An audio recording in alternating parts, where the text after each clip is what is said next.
in the 18th chapter of the gospel recorded by John, the 38th through 40th verse, Pilate said unto him, What is truth? And when he had said this, he went out again unto the Jews, and said unto them, I find in him no fault at all. But ye have a custom that I should release unto you one at the Passover. Will ye therefore that I release unto you the King of the Jews? Then cried they all, saying, Not this man, but Barrabas. Now Barrabas was a robber. I want to talk to you just for a few minutes today on the subject, Jesus and Barrabas.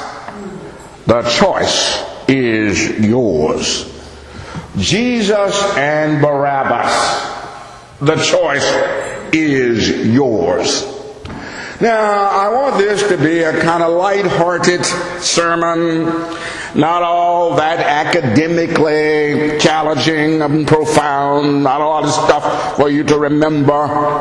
Just some interesting observations about this particular situation. Now, of course, this is an appropriate time to talk about these events in the life of Jesus around Easter time. And it is unfortunate that people don't read the Bible as much as they used to, and that on any given Sunday the preacher cannot assume that the people know as much about the stories that he's talking about as he could have 30 or 40 years ago. But in this story, in this incident, in the life of Jesus, the Pharisees and Sadducees and other people who didn't like what Jesus was doing had brought him before Pilate in order to get the authority of the Roman courts, the Roman government, to do their dirty work, to crucify Jesus. And they had a custom. Now it's interesting that they, in this trial, if you read this encounter, you have Pilate and Herod and the Sadducees and the Pharisees all working together. Now that does not sound like anything odd until you understand that the Jews hated Pilate. The Jews hated Herod. Herod hated Pilate, and Pilate hated Herod. They all hated each other, but they were willing to come together to do evil against Jesus. Isn't it interesting that folk can sometimes put aside their petty jealousies and come together to do evil stuff? Now that ought to tell us that sometimes we as good people, church people, folks who love Jesus for the right reasons, are drawn to the cross for the right reason, ought to sometimes put aside our petty jealousies, our petty differences, to be for Christ, since these people were so willing to put aside theirs and be against him. So here they come, and they had this custom that on the Passover they could actually release a person who had done evil, who had done bad things. And one of the persons they had in their custody was a man by the name of Barrabas. Now Barrabas, according to the scriptures, had done one of several things. And one of the scriptures, he's called a murderer. Another one, he's called a thief and robber. Some believe that he was an insurrectionist, that he was a terrorist. But whatever he was not like Jesus. was not the man who had lived the noble life that Jesus had lived. So these people had an opportunity to make a choice, to make a decision whether to let Jesus go. This man who had said, or they had said, was their king, or Barrabas. And they chose Barrabas. Now here's what I want to talk to you about in our Christian lives. Here we have a situation where we have the juxtaposition of two spiritual conditions. We have the juxtaposition of two spiritual conditions, and we have the challenge to take a position. We have the juxtaposition of two spiritual conditions, and we have the challenge to take a position. Now, if you don't remember anything else that I said today, that is the sermon. You have the challenge between the apple and the big Hershey bar. You have the challenge between two moral conditions. The one that Jesus represented or represents, and the one that Barrabas represents. And the people were asked to make a choice, make a decision between these two things. And they said, give us Barrabas. Now the interesting thing about this is what I want to talk to you about today. Every day, every one of us has the choice to decide between good and bad, between righteousness and evil. And you can tell a lot about people's lives, a lot about their churches, a lot about their communities on the basis of how they make that decision and what decision they make. Our country is a reflection on any day of the week of how many people get up that morning and choose Jesus over Barrabas. Our communities on any day of the week is a reflection of how many people that day decided to choose Jesus over Barrabas. Our churches on any given day is a reflection of how many people on that day chose to choose Jesus over Barrabas. How your life looks on any given day is a reflection of whether you chose that day to be the model of your life, a spiritual condition that looks more like Barrabas, or a spiritual condition that looks more like Jesus. And that's what preaching is all about. Preaching is about getting people to choose lifestyles and spiritual conditions that are modeled after Jesus, rather than spiritual conditions that are modeled after Barrabas. That's the choice that Christians have to make.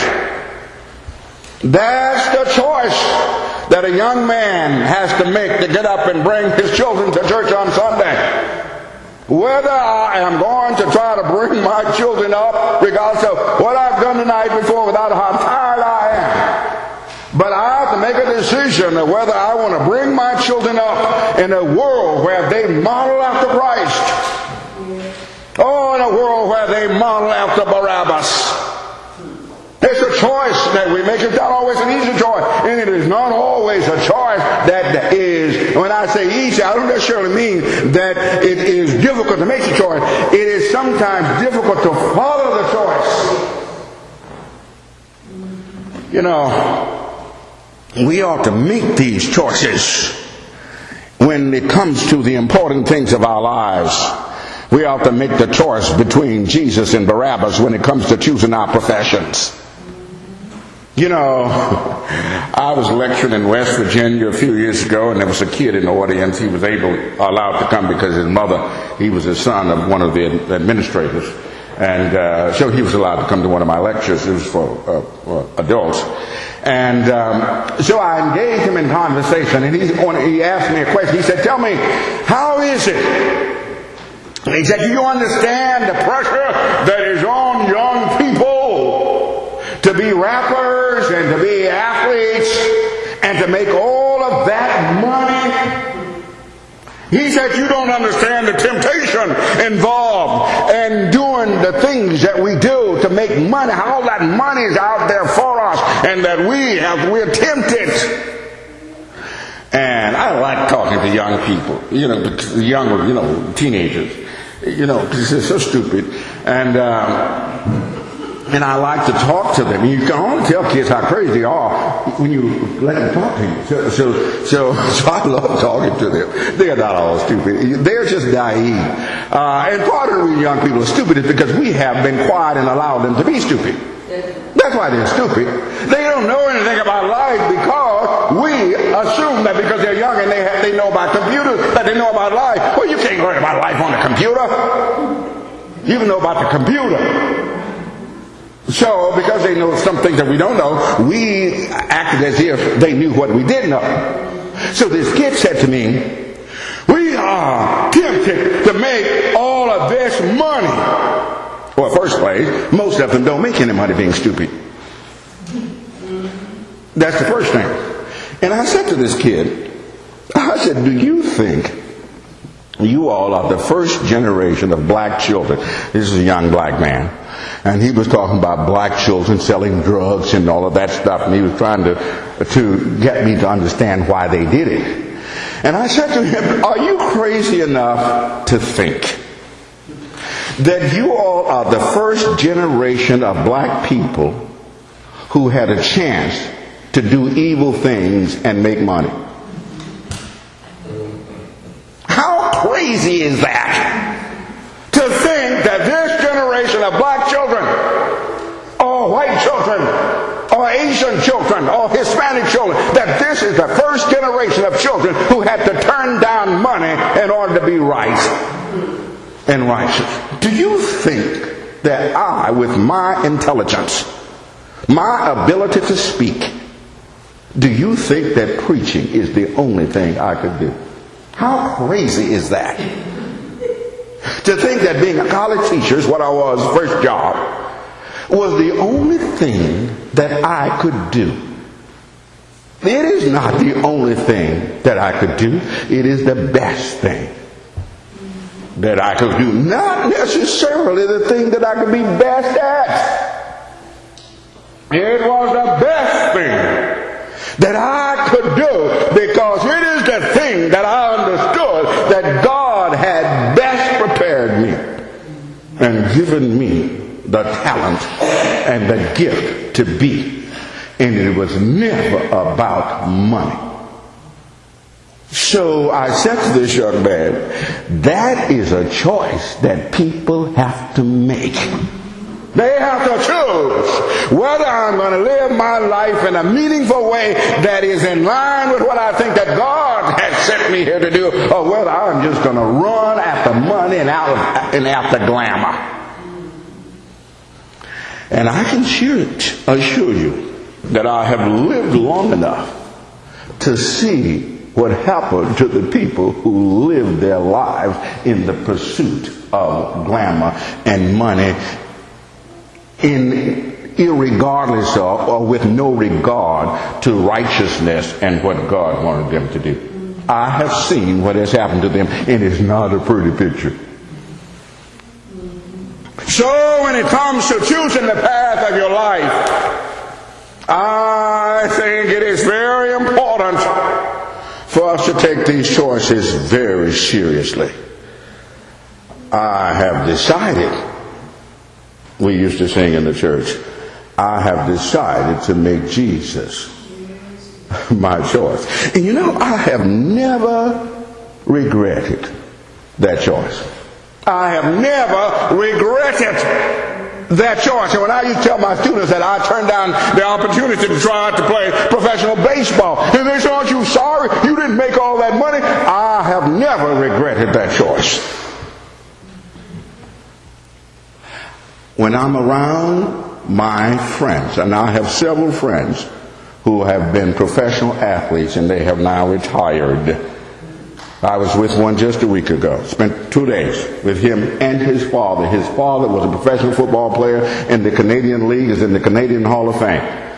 And this young man, professional football player with the Minnesota Vikings for 11 years.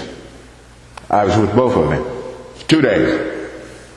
And I do not, they think more of my life and what I've done than they think of their own, in a sense. I never regret.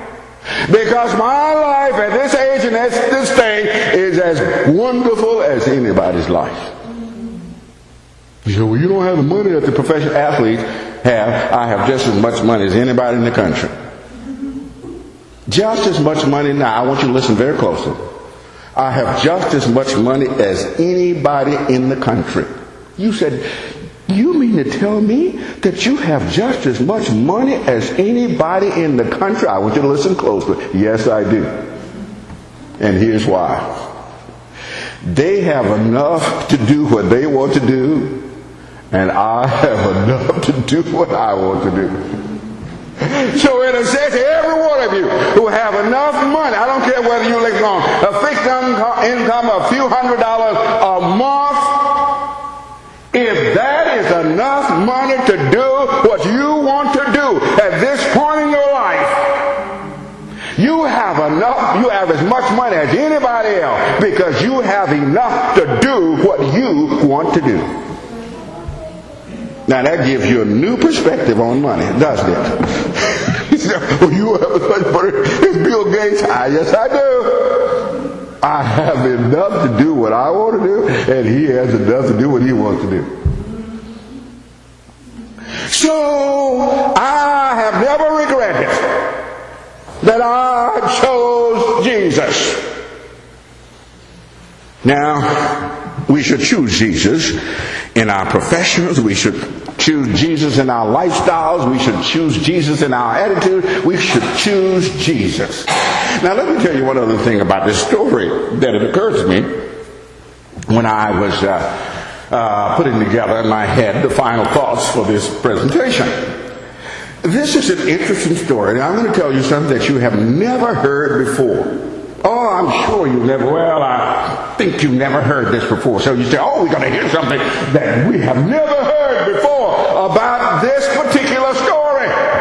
It is an interesting thing, and it's right there.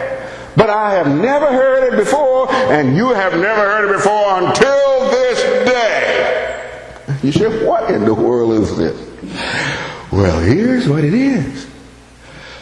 Barrabas is the first earthling that Jesus gave his life for.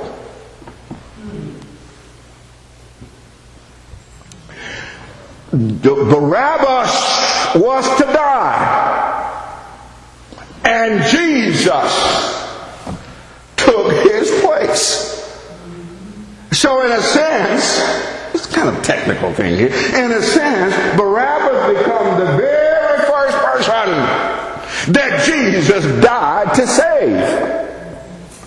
Because he was let go even before Jesus died, based upon the fact that Jesus was going to die rather than him. Now let me tell you this end with this beautiful story. You know, Paul Harvey died a few weeks ago, a couple months ago. And Paul Harvey, every Easter, used to tell this wonderful, wonderful story that probably nobody could tell it as well as he could tell it, but I will tell it to you anyway. It says that on a particular Easter Sunday, the preacher showed up with a bird cage and set it upon the pulpit. And the people were all curious about this bird cage. And the preacher got up and said, I know you all are wondering what this is. This is a bird cage, and I know you're wondering where I got it and what it has to do with today. He said, well, I was walking around yesterday in the neighborhood, and I saw these kids, this boy in the neighborhood who had this cage, and it had 2 birds in it.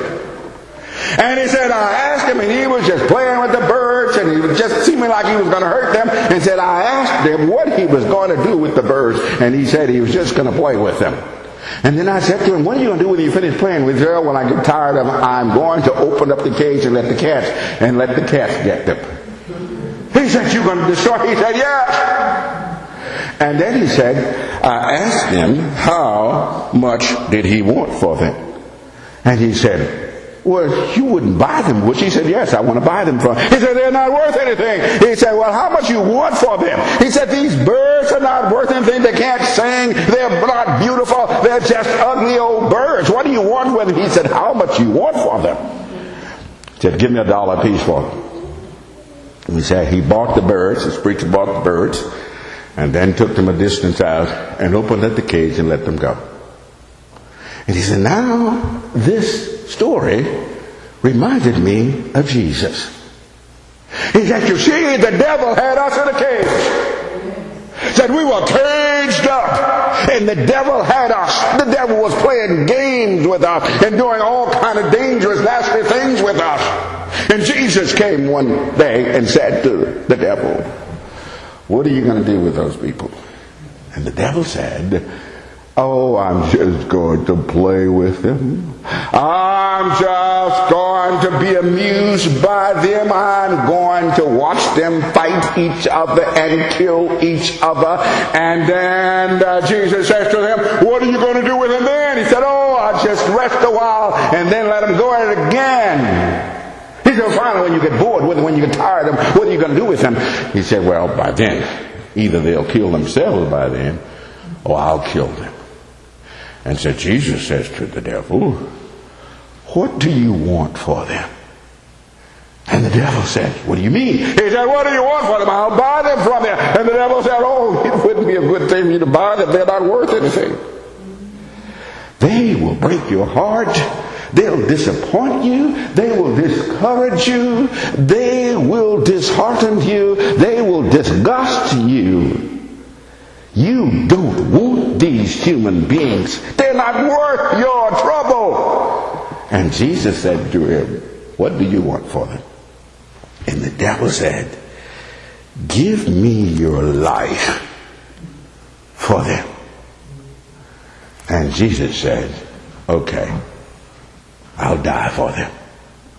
And Jesus died for them to let them go.